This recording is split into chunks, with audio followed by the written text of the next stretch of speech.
that you might have about operational issues. Chief Fred Podesta is our Chief of Operations. He can answer any questions about HVAC or other things about the building or buses, things like that. And we also have Director Carrie Nicholson. She's with Student Support Services. She's here. She can answer questions specific relating to COVID safety and protocols. So I want to introduce now Principal Carol Mendoza of the new Wing Luke Elementary. Thank you so much for being here today, and it's the start of the new school year, 2021-22 school year, the first day of 180 days of excellence. We've been preparing for this day for a very long time. Staff is ready to go. We know that health and safety is paramount, especially for our students who have not been in our school building for over a year and a half. Those are the students that we are reaching out to and those families. I am working alongside wonderful quality members of our leadership community. I am so proud to be the principal of this school and to be able to open up our doors once again to full in-person instruction. It is my great pleasure to introduce Dr. Brent Jones, Superintendent of Seattle Public Schools. Thank you, Principal Mendoza. This is fantastic. Today is a huge day for us. Today we kick off 180 days of excellence with a focus on literacy, math, and college and career readiness, and of course, the well-being of our students. Parents, we are honored to have your students in our school buildings.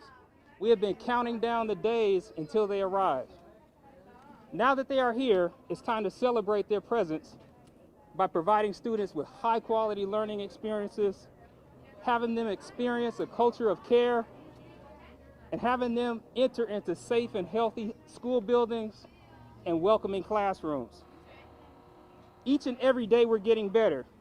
And while we know it's going to be difficult this next month and a half with the rise of this COVID Delta variant, we know it's going to be difficult. We recognize that. However, we are evolving, we're making adjustments, we're tracking with the experts of public health, we're making sure we're following the science, and we're listening to parents and what their concerns are. And be assured that we'll be responsive to keep students safe and healthy. We have done our best to create the conditions for students to thrive. And now it's time to celebrate our students and make sure that their future is fantastic. I want to thank in advance our teachers, our educators, our staff, our principals for all the work that they've done to prepare us for this 180 days of excellence. Wing Luke is a model school, as is all of our schools, and we welcome our students back. Now it's time to get to work. Thank you, stay well, welcome to 180 Days of Excellence. And now it's my pleasure to introduce one of our partners, Dwayne Chappelle, Dr. Dwayne Chappelle, the Director of Education and Early Learning for the City of Seattle. Thank you. Dwayne. Thank you. Good morning. As Dr. Jones said, my name is Dwayne Chappelle. Dr. Chappelle, I'm the Director of Education and Early Learning at the City of Seattle, and I'm thrilled to be here alongside with Superintendent Jones and these amazing folks, Principal Mendoza, to celebrate this first day of school. Yes, it was awesome, right? This new school year is a time for children, families, and educators and many adults who are responsible for making education fun possible. Now it's time for our families to work with their children and students and make sure that we're practicing new schedules and norms for them. It's like wearing masks. I have mine on right now. We saw many students having theirs on, and really renewing our commitment to our students. And today, when you see a school building bursting like we have this morning, it's like an orchestra. Everyone has their role, and when everyone is in sync, when students are healthy and happy and engaged in learning, it's like a beautiful thing. So no major announcements. I'm happy to be here with my partner, Dr. Superintendent Jones, and just best wishes to everyone, our nutrition staff, our office staff, teachers, principals, and those who will continue to make sure we have 180 days of excellence. So thank you. Thank you, Dr. Chappelle, very much. So I want to bring Dr. Jones back up here, so if you have any questions, he'll be able to field them. Again, we do have some other folks here from the school district who can get more specific into your questions about various topics. But we have a hard out at 8:30 for Dr. Jones because of his schedule. So after that, if you want to interview any of the other folks, you're more than welcome to. Dr. Jones? Again, thank you for being here today. No questions. Okay, it's over. There you go. I got a quick question. Some parents have asked us to ask you when the encampment at Broadview Thompson is going to be removed. Yeah, we are working diligently, and we have partners to make sure that we are focused on making sure our students are safe, making sure they come into safe and healthy buildings.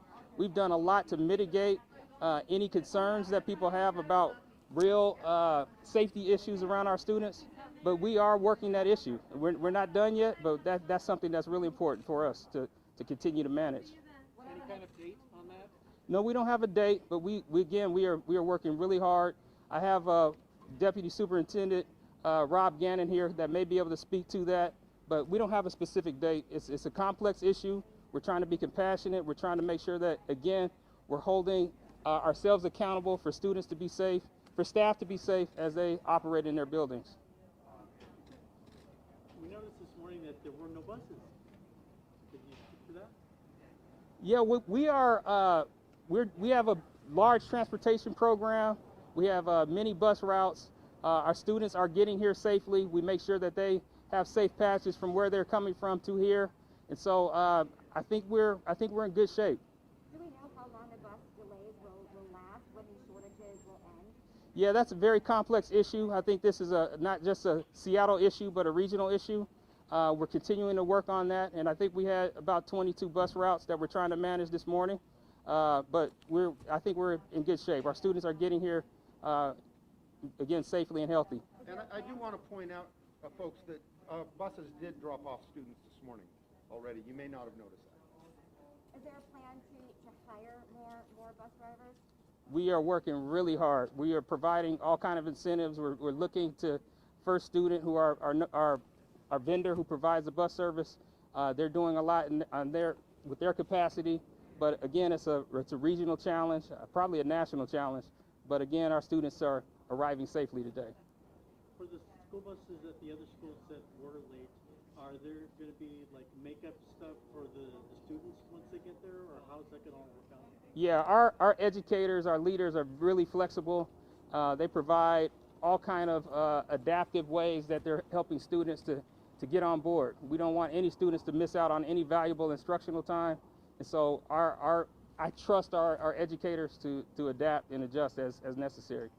Did your partners of the bus, because you sent the email out at 7:30 last night about it, did they neglect to tell you? I mean, that seems like school started at 7 or 7:30. That's a 12-hour turnaround. Were they neglectful in telling you the shortfall that was going to happen? No, they were not. These are challenges, and my understanding is this is annually something that we have a challenge with in terms of buses. This isn't a year that's different in terms of trying to adjust and make accommodations when buses don't hit their routes on time. I mean, I covered that this is the first year that 7:30 at night that there's an email going. So this isn't normal that that there's not going to be a bunch of buses showing up. I'm not sure I understand your question. You said it's normal, but it's not. It doesn't happen every year. Oh, I'm sorry. It's normal that we have challenges annually around how do we do the logistics around buses. That's the only point I'm making. There should have been an email sent out earlier to families letting them know that the buses were going to be delayed. I think we sent it out as soon as we found out, and we gave the notification, and so I'm confident that again we'll make the adjustments. Dr. Jones, some parents are concerned about the Delta variant and asking for more options around hybrid learning or virtual learning for students. What's your message to those folks who are really concerned about sending kids back full time? Well, one of the things, we're happy that we are able to bring back students full time in person. That's been the mandate of the governor. We try to make some adjustments. We have what's called a virtual option pilot that we opened up. I think we're one of the only districts in the state, or one of the few, that have made options available to at least K-5 students. We opened up 300 slots, and families have applied to that. And so we're making sure that we're trying to provide as many options to have continuity of learning for our students and families. Is there a point at which you would open up more options if cases continue to climb, hospitalizations continue to climb? Yeah, we'll make adjustments, just like we did last year. We went through what was called the hybrid process, and we had kind of the half day in school, half day remote. I'm not suggesting that we'll do it the same way, but we've talked to our teachers union, and we've come up with agreements on how we're going to address that if the Delta variant proliferates like we think it possibly can. Is there a wait list for students to go virtual? I thought there was a wait list. Is it long? Can you talk us through that? I don't know the specifics on the wait list, but I know we closed that wait list. We closed it on the 13th of August, and since that time we've had people express interest in that. We can get you details on the specifics of the wait list. And we do have Dr. Pritchett here. She can probably address some of those questions. You mentioned as well. you talked to the union about the number. What is the number that you're going to make changes? When I say I talked to the union, I was talking about we have an agreement with our SCA partners, our labor partners, around what we do in the case of we have to go remote. We know what we're going to do. We've articulated that in agreement. That's what I'm mentioning. And what is that you'll plan on doing then? It's a long agreement, and we could provide a copy of that to you, so you could look at that. Some parents were trying to figure out about how the students were going to be managed around lunchtime.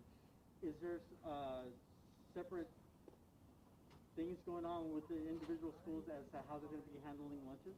Yeah, we have 104 schools in the district. Each one has kind of a unique pattern. Like we have this wonderful school, Wing Luke, is different than the rest of our elementary schools.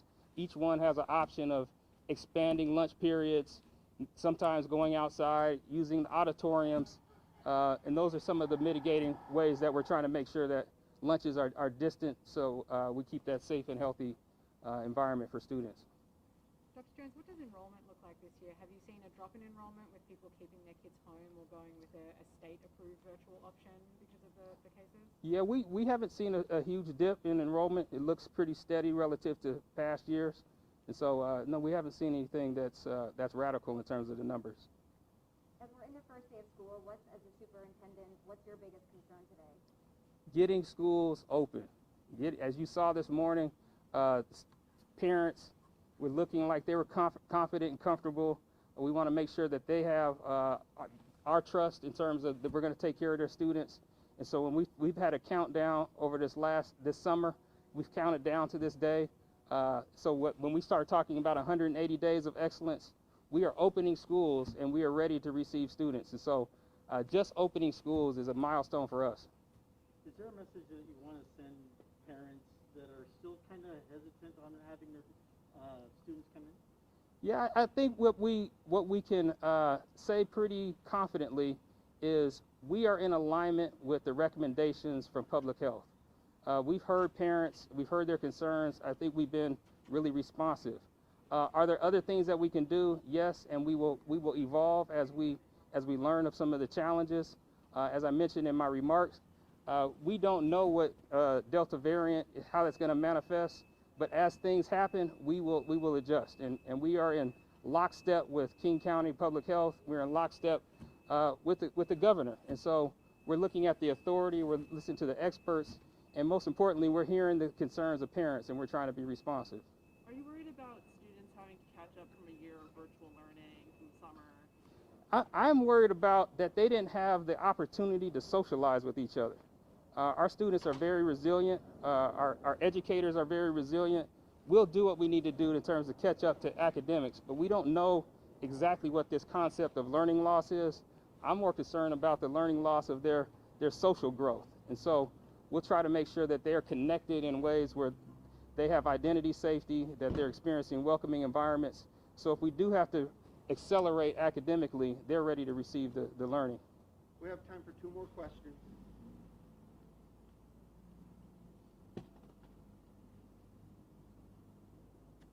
that it? All right. Well, thank you very much for coming. Thank you, Dr. Jones. And again, if you have any specific questions about buses or lunches or COVID protocols, we have some experts over here who can answer your question. But thank you very much, Dr. Jones, Thank you all. for your time. All Thanks right. for coming. Thank you, Dr. Jones. Appreciate it. Thank you. Good to see you. Hey, can I chat with someone, maybe Principal Mendoza, about what lunch is going to look like for you today? Sure, sure. Yeah.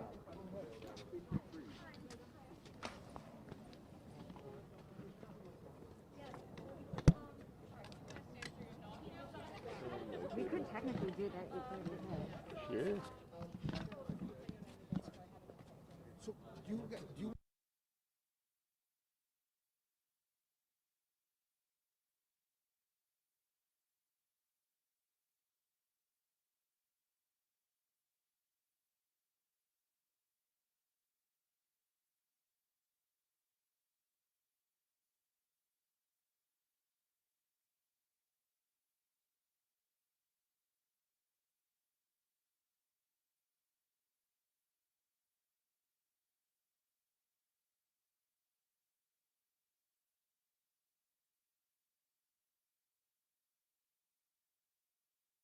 This is Doug. Hi, Doug. Hey, how's it going? Going well. All right, awesome. Okay, good to go, guys. All right, before we start, can we just have you say and spell your first and last name and then give us your title? Fred Podesta, Fred Podesta, Chief Operations Officer. So talk a little bit about the breakdown last night. What happened between last night at 7 p.m. and this morning?